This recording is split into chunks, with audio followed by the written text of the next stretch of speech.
Just coming in is that President Uhuru Kenyatta has just assented the Finance Bill 2021 and also the County Allocation Revenue Act and the Appropriation Bill 2021.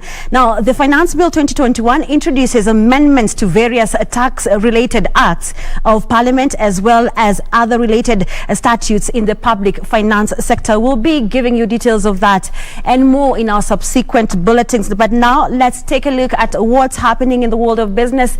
And have you filed your tax obligations? If yes, you are part of the 5.2 million Kenyans who have already filed their returns.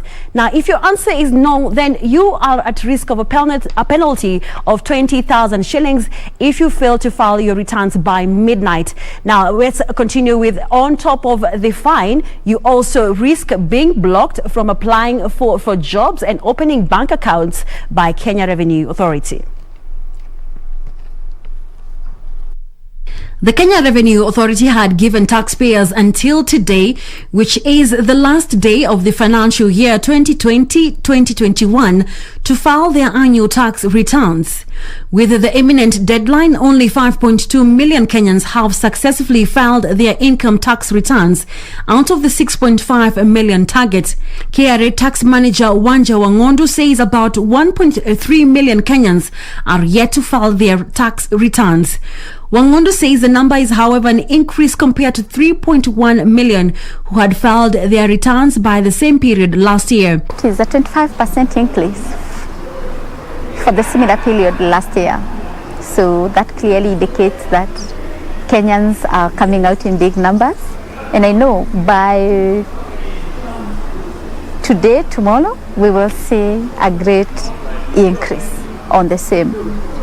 Long queues witnessed at various KRA centers across the country as Kenyans rush to beat the midnight deadline.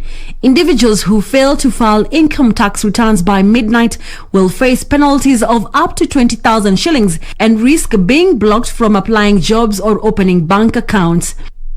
And some jobs these days when we are applying for some tenders, tax compliance certificate is a requirement. So if you have not filed, then you're not tax compliant.